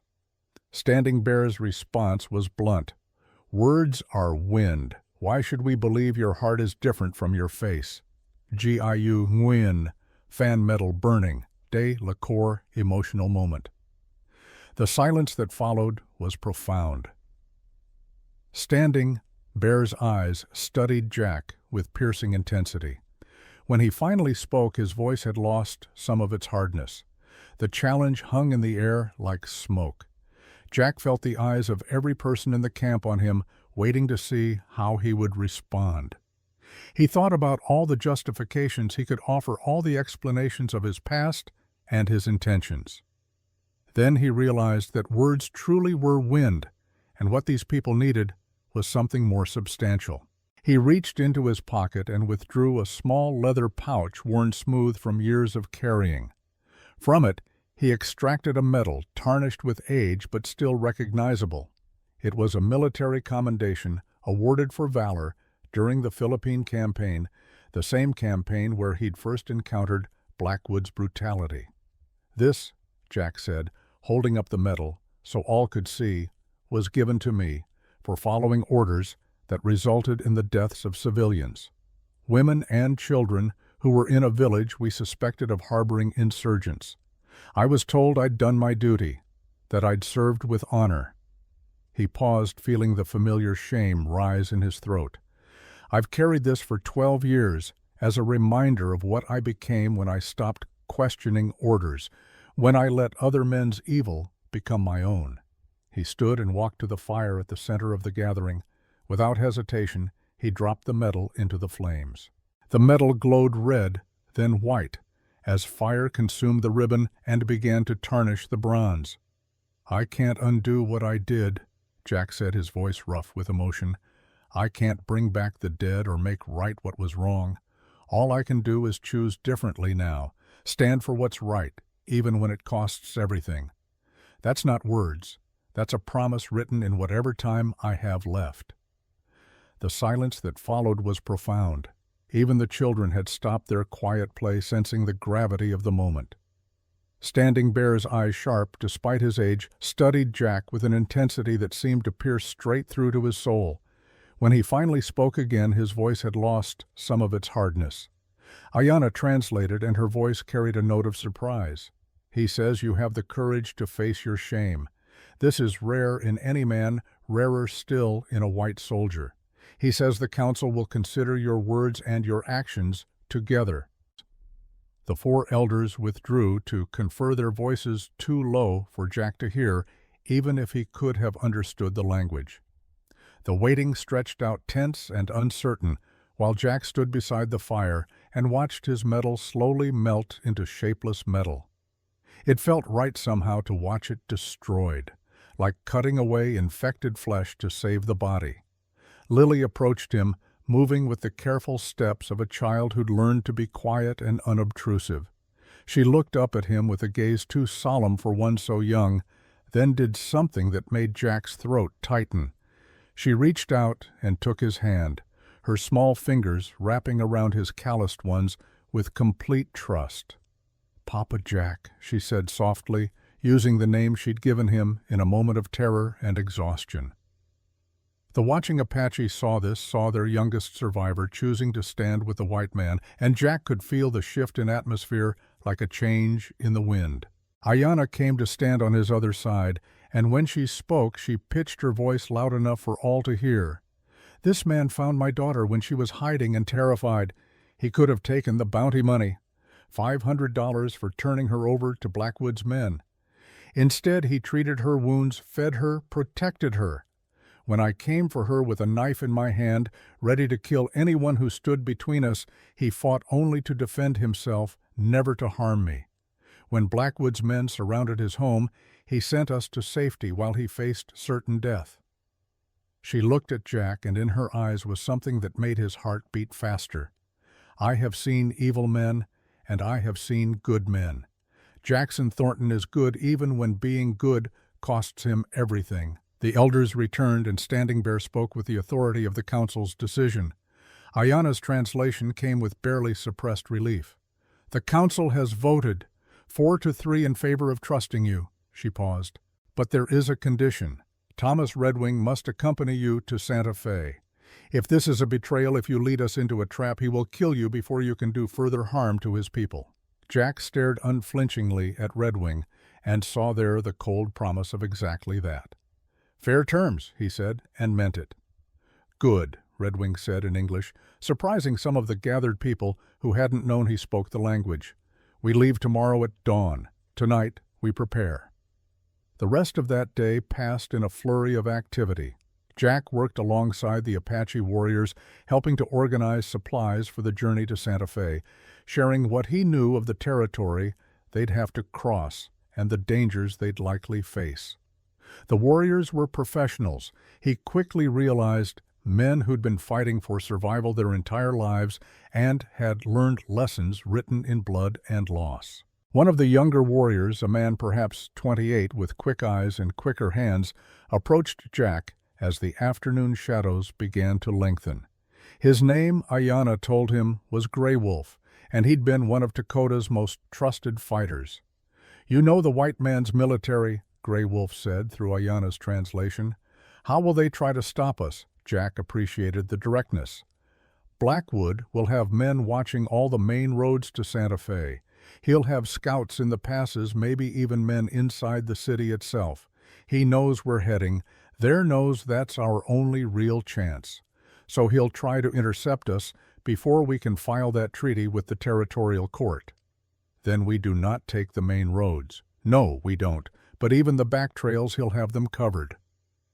Blackwood's not stupid, just evil. He'll anticipate that we'll try to be clever. Jack paused, thinking through the tactical problem. What we need is a diversion, something to draw his attention and his men away from our actual route. Redwing, who'd been listening from nearby, moved closer. What do you suggest? We split up. Small group takes the treaty toward Santa Fe using the hidden trails you know.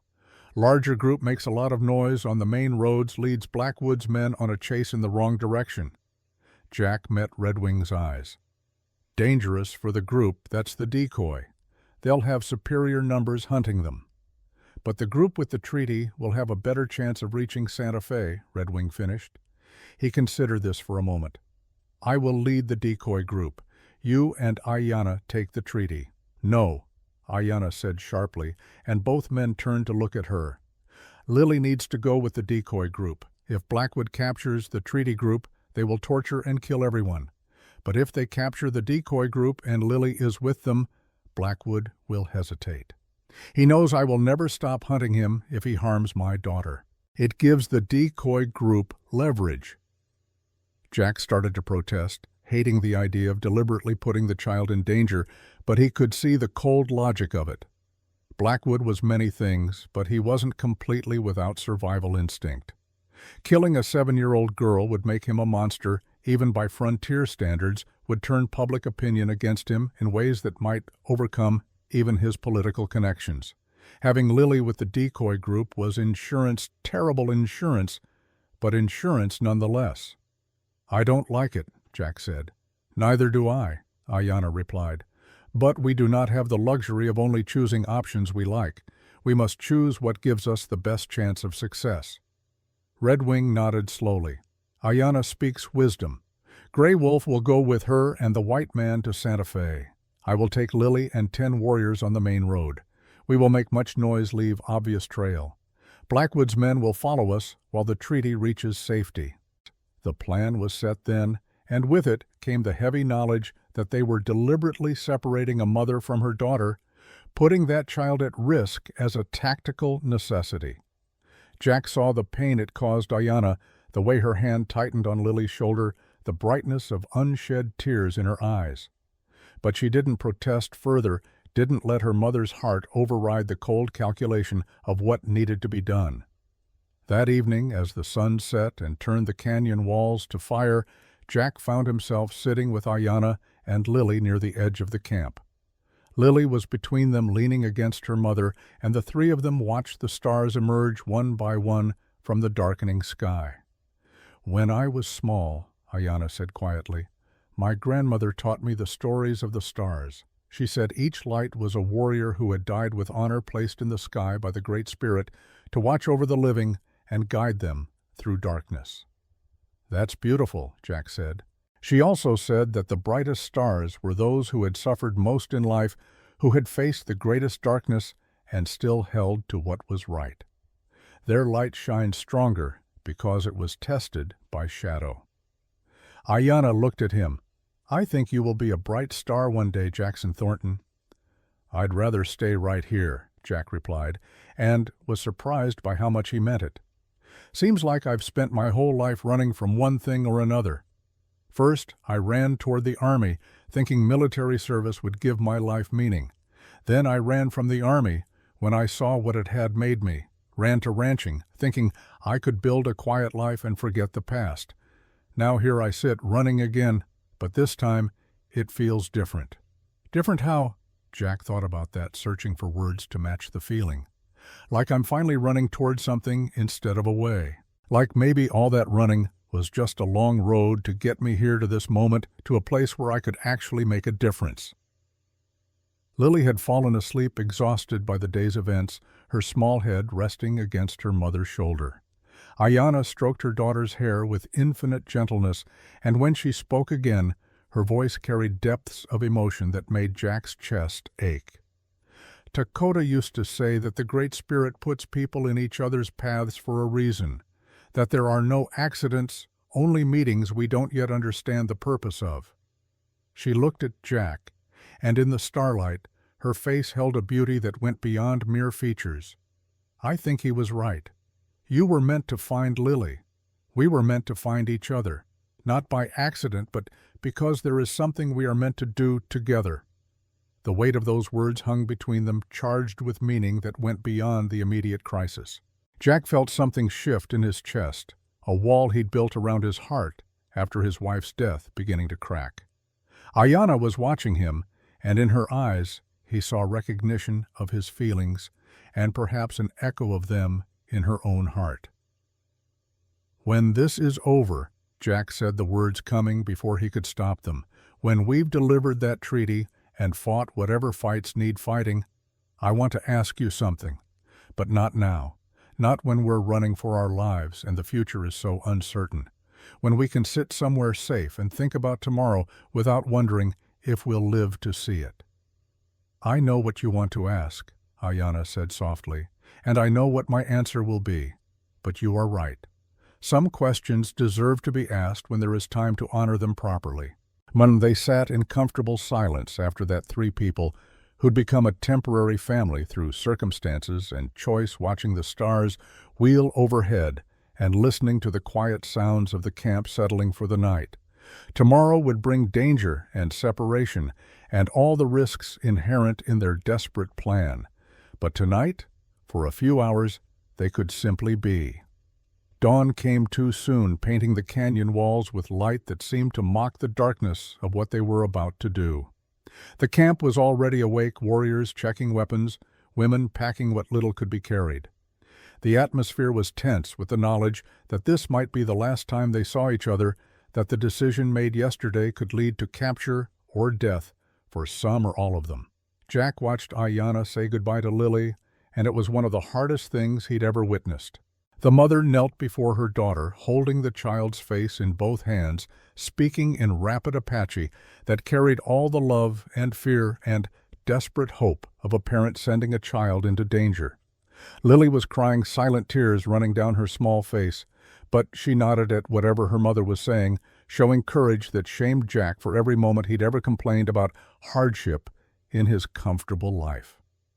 Finally, Ayana pressed her forehead to Lily's, a gesture Jack had learned was one of profound connection among her people, and spoke words that even without translation carried the weight of a blessing and a promise. Then she stood, and though her face was composed, Jack could see the cost of that composure in the tightness around her eyes.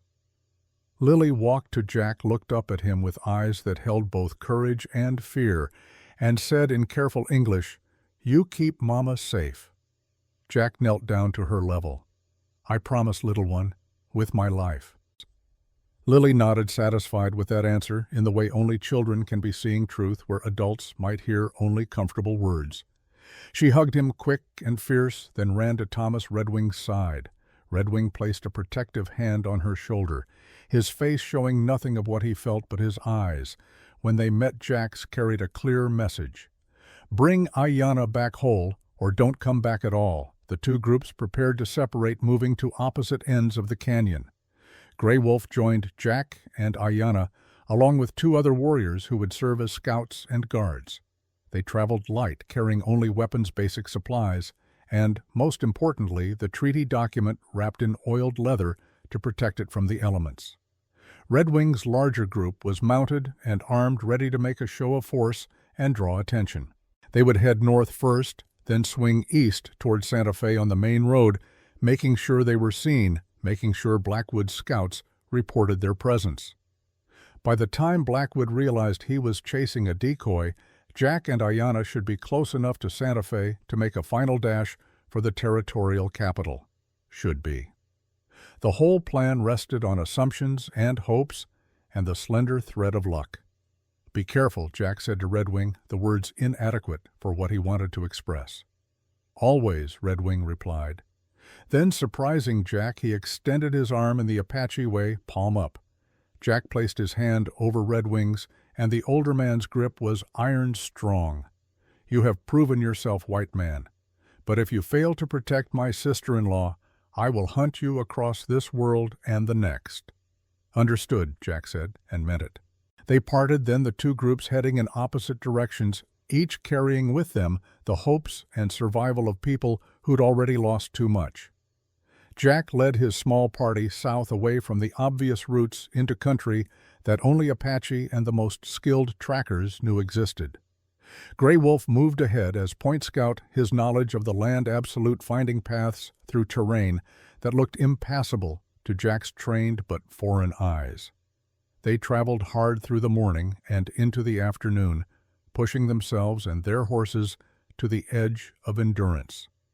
The land here was brutal, all rock and thorn and heat that sucked moisture from the body faster than you could replace it. But it was also beautiful in its harsh way, sculpted by wind and time into shapes that seemed to belong more to dreams than reality. Around mid-afternoon, Gray Wolf raised his hand in the signal to stop. The small party froze, hands going to weapons, every sense alert for danger. Gray Wolf slipped back from his position, his face troubled. "Riders ahead," he said in accented but clear English. "Many riders, military, I think. They wait in the canyon. We must pass through to continue south." Jack's gut tightened. "How many? 15, maybe 20. Too many to fight. We must turn back, find another way." But there was no other way, not one that wouldn't add days to their journey, and days were a luxury they couldn't afford. Jack thought fast, weighing options and finding them all bad. Then an idea struck him, dangerous and probably stupid, but their situation was already dangerous, and his recent decisions hadn't exactly been characterized by caution. "What if we didn't look like we were trying to sneak past?" Jack said. "What if we looked like we were supposed to be there?" Ayana and Gray Wolf both turned to stare at him. "Explain," Ayana said. "I'm a white man, former Army scout known to have worked these territories. You're my Apache guides helping me track some renegades. It's thin, but if I walk in there confident like I belong, maybe they won't look too close. Most soldiers out here have never seen me, don't know I've gone rogue. They just know Blackwood's looking for an Apache woman and child. You're not with a child, and I'm clearly in charge. We might be able to bluff our way through. Or we might all die," Gray Wolf observed, but there was consideration in his voice rather than immediate rejection. "We might," Jack agreed. "But if we turn back now, we definitely fail. This might be our only chance." Ayana looked at the two warriors with her, saw them nod slowly, accepting the risk. Then she looked back at Jack, and in her eyes was trust that terrified him, because he didn't know if he deserved it. "We try your plan," she said. "But if it fails, we fight our way out. No surrender." "No surrender," Jack agreed. They rode forward openly, making no attempt at stealth.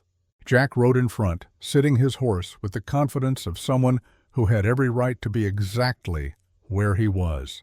Ayana and the three warriors followed at a respectful distance, playing the role of hired guides. It was all theater, all bluff, and Jack's heart hammered against his ribs as they approached the canyon where the soldiers waited. The military patrol came into view exactly as Gray Wolf had described. 20 men under the command of a young lieutenant who looked fresh from West Point, all polish and regulation and by-the-book authority. The lieutenant raised his hand to halt his men, and they fanned out in a practiced pattern that spoke of real training. This wasn't some ragtag militia.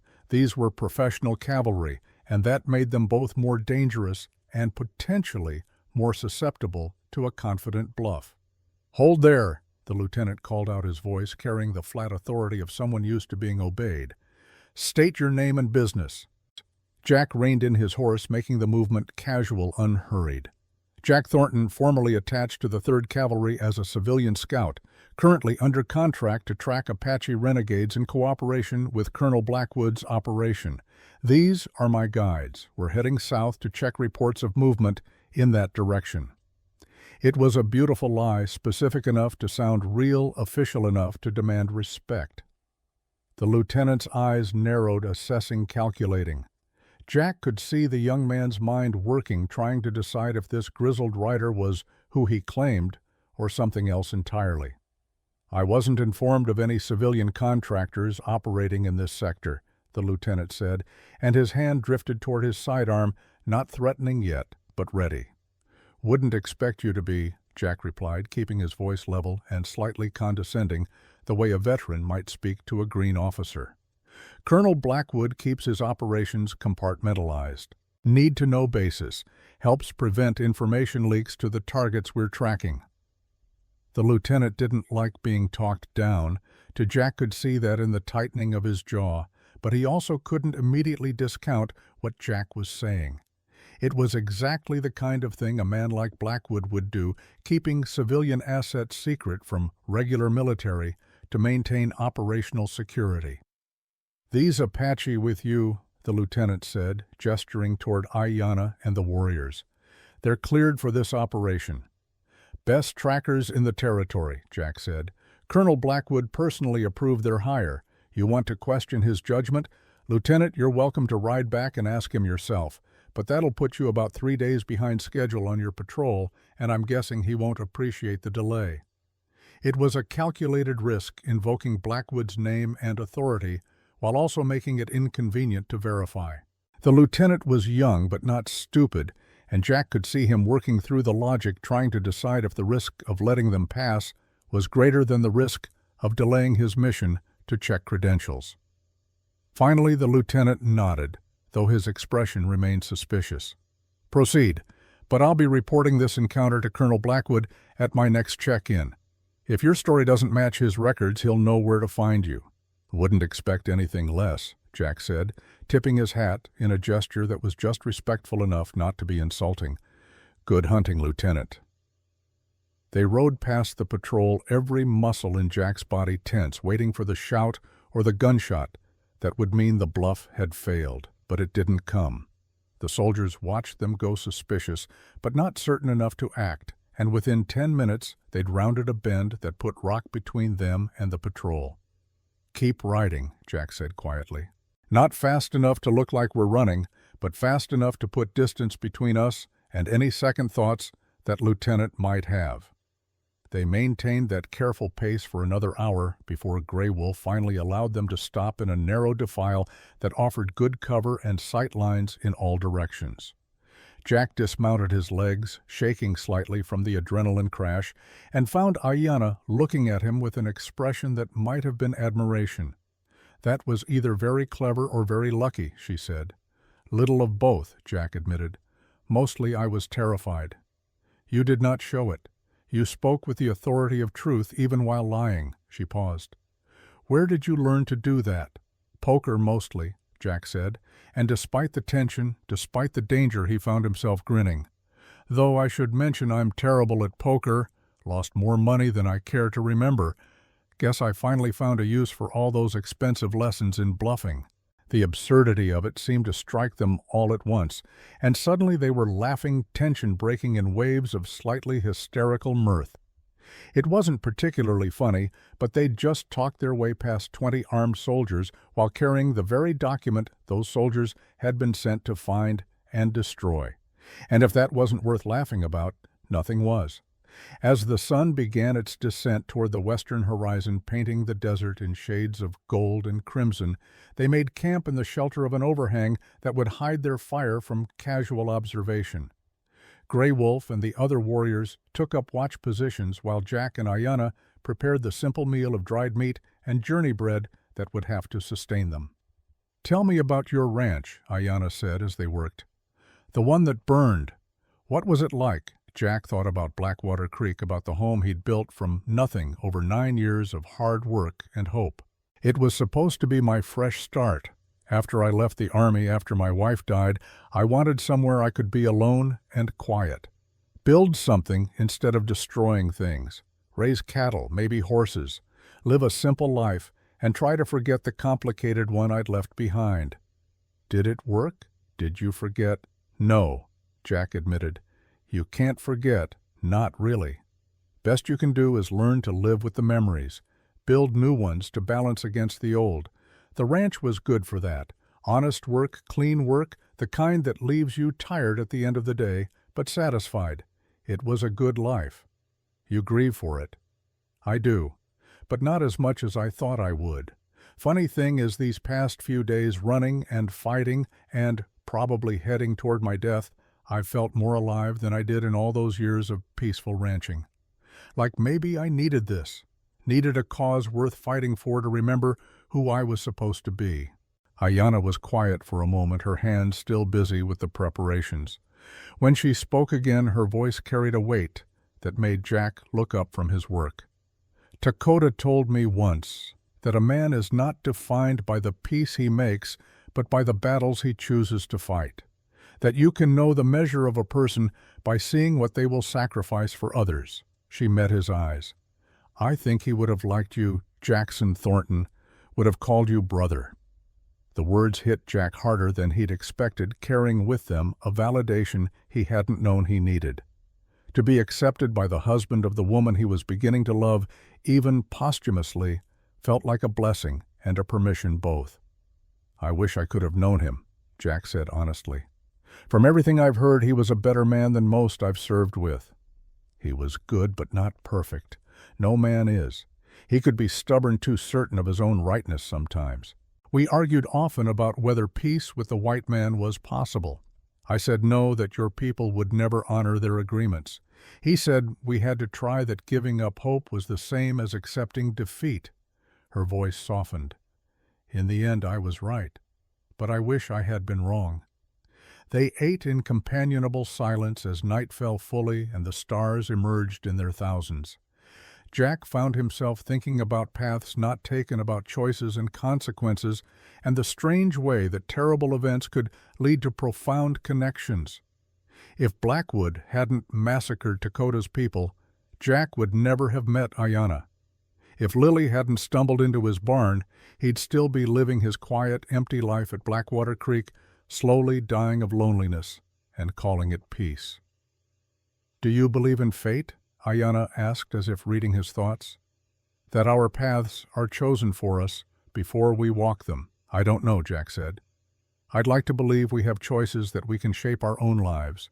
But I also can't deny that it feels like something led me to that barn at exactly the right moment to find Lily. Like all the decisions I've made, all the places I've been, were just steps on a road leading me to this moment."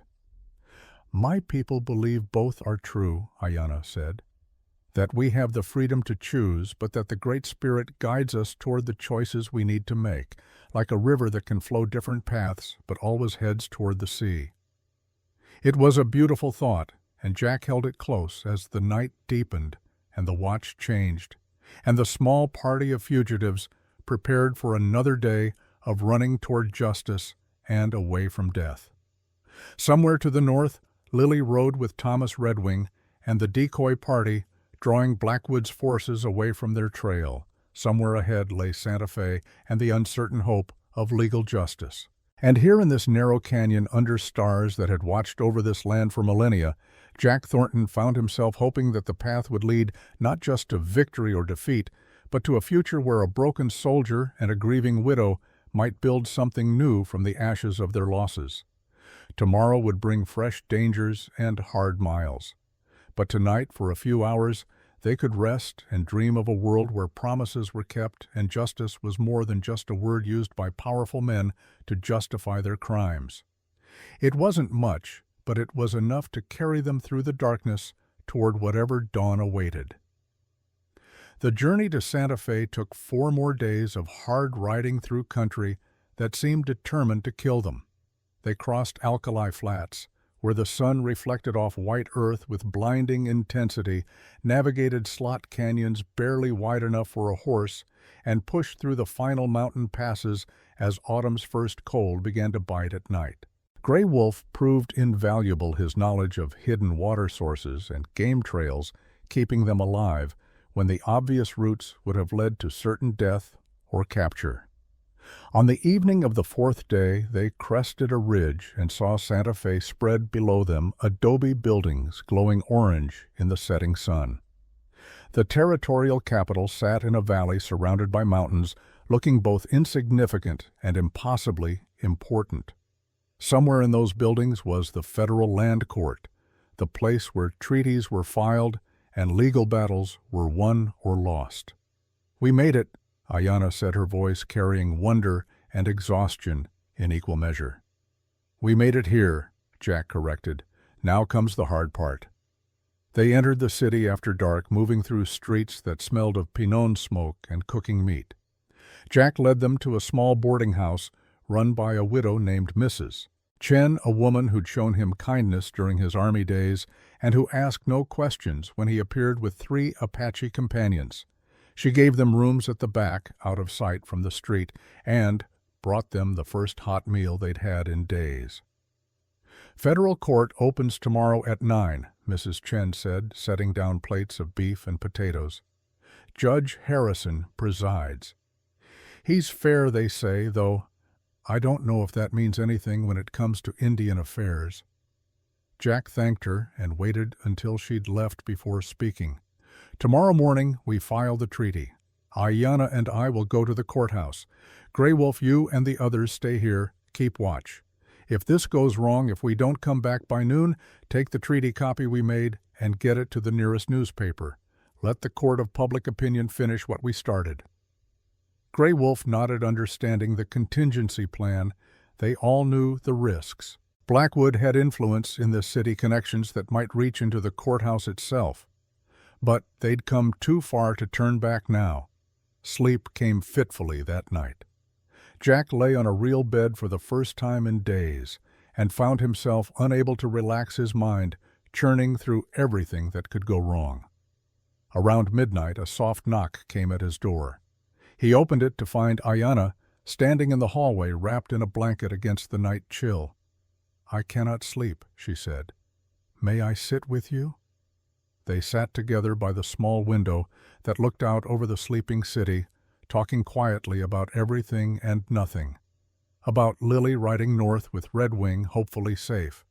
About Dakota and Jack's late wife, the ghosts they carried. About what might happen tomorrow, and what might happen after tomorrow if they survived.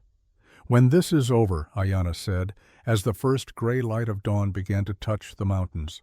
"What will you do?" "Rebuild," Jack said. "The ranch is gone, but the land's still there. Start over, I suppose. Maybe do it right this time." He paused. "I meant what I said before, about asking you something." "And I meant what I said about my answer," Ayana replied. She took his hand, her fingers warm against his. "But first we must survive tomorrow." "First we survive tomorrow," Jack agreed. The federal courthouse was an imposing building of territorial adobe and imported stone built to project the authority of distant Washington into this frontier territory. Jack and Ayana climbed the steps at 8:30, wanting to be there when the doors opened. Jack had dressed in his best clothes, trying to look respectable despite the trail dust and hard miles. Ayana wore a simple dress. Mrs. Chen had provided her long hair braided in the Apache way. They carried the treaty document in a leather satchel, carefully wrapped and protected. Inside, they were directed to the clerk's office, a room lined with law books and filing cabinets. The clerk, a thin man with spectacles and ink-stained fingers, looked up from his desk with the expression of someone who'd seen every kind of petitioner and was unimpressed by all of them. "Help you?" he asked.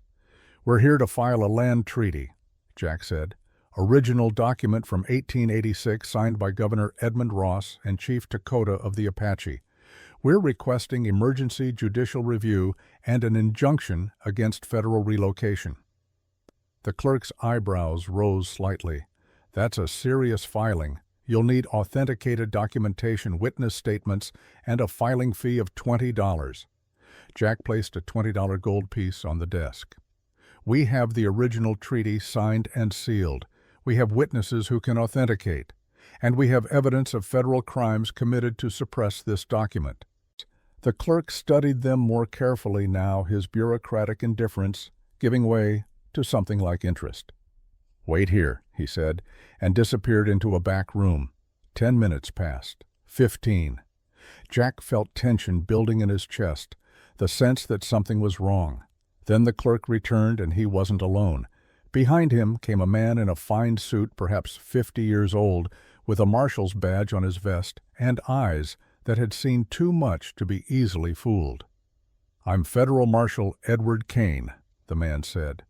"The clerk tells me you're here to file a treaty from 1886 regarding Apache land rights. That's interesting timing, given that Colonel Harrison Blackwood has been searching for exactly such a document. Jack's hand moved instinctively toward his gun, but Kane held up a hand. "Easy.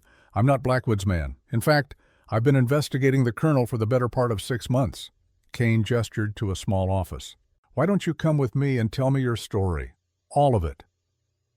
For the next hour, Jack and Ayana laid out everything. The massacre, the flight, Ben Caldwell's sacrifice, the journey to Santa Fe. Ayana showed Kane the treaty, explaining its terms and its authenticity. Jack provided his testimony about Blackwood's past crimes in the Philippines, establishing a pattern of behavior. Kane listened without interruption, taking careful notes. When they finished, he sat back and steepled his fingers. "I believe you," he said simply, "and I can help you, but there's something you need to know. Blackwood has powerful backers, mining interests that reach into the territorial government. If we're going to make this stick, we need more than just the treaty.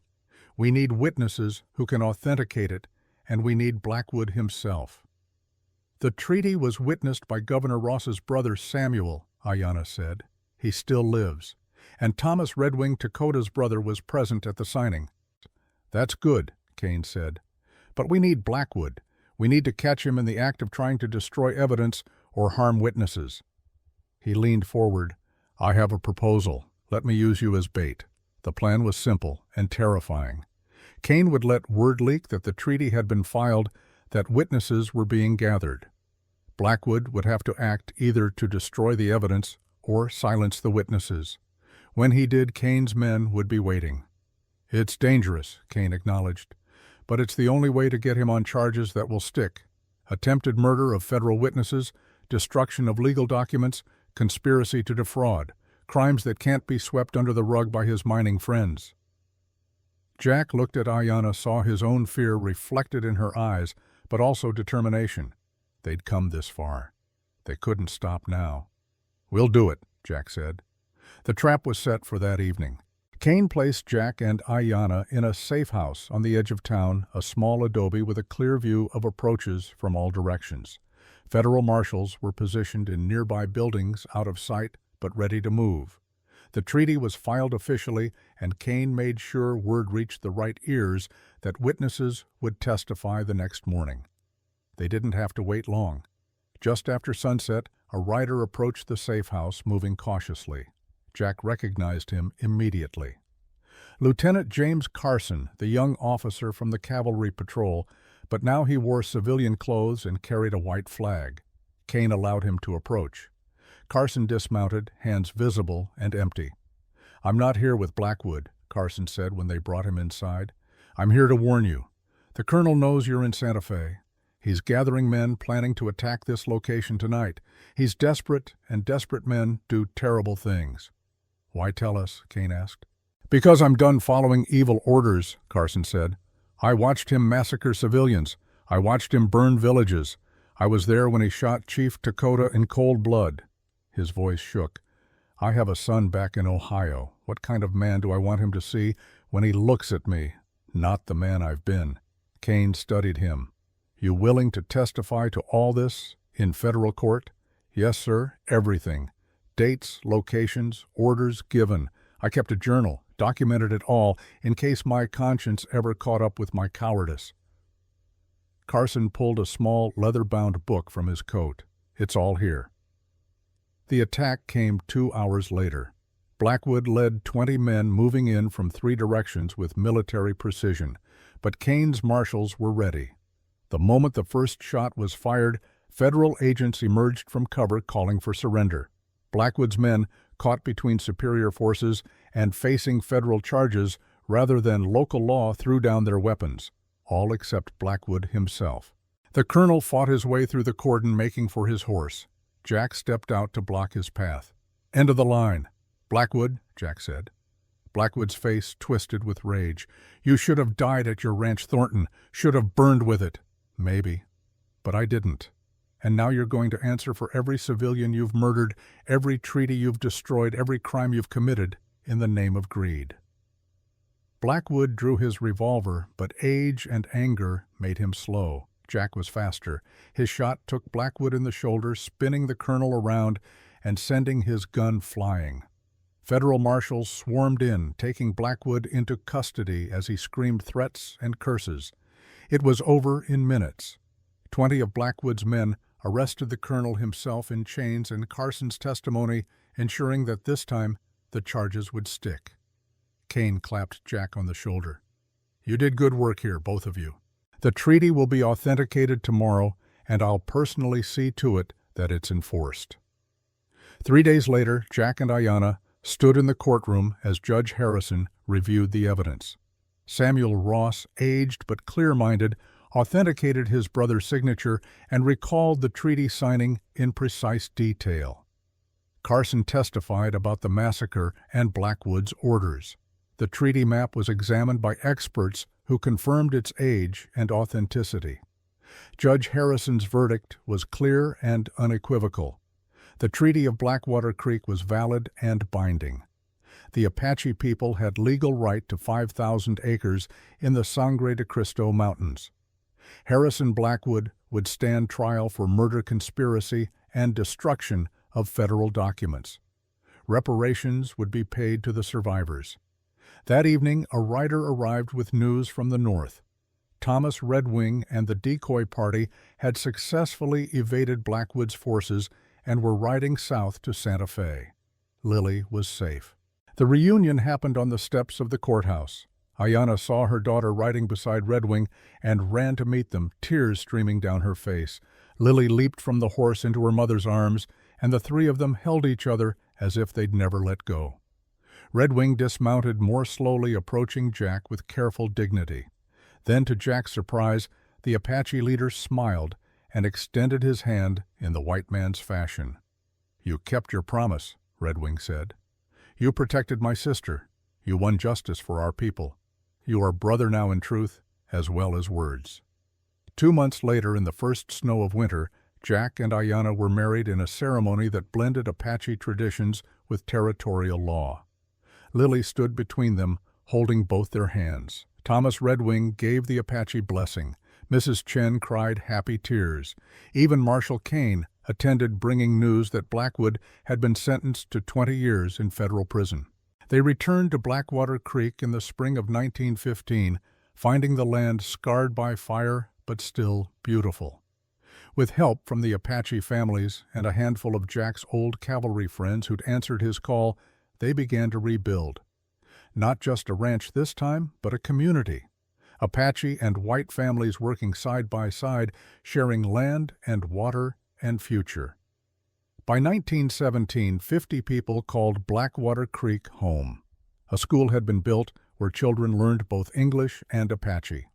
Crops grew in fields tended by mixed crews.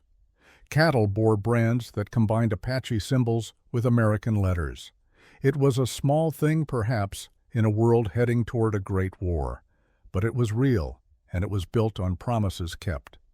The old rocking chair still sat on Jack's porch, weathered but sturdy.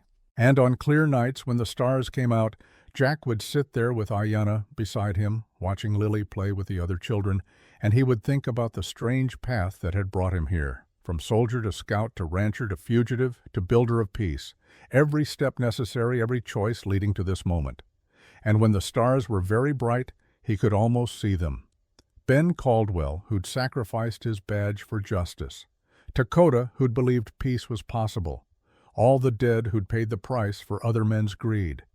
Their light shining down, watching over the small piece of earth where their sacrifices had finally borne fruit. October 1961. The present returned like a wave washing over sand, and Jack opened his eyes to find himself back on that same porch 47 years older, with Lily grown and Emma young beside him. "That's how it happened, child," Jack said, his voice barely above a whisper. "That's how I met your great-grandmother. That's how I learned that the promises we keep matter more than the battles we win." Emma was crying softly, moved by the story. Lily squeezed her father's hand. "Mama lived until 1958, Lily said to Emma.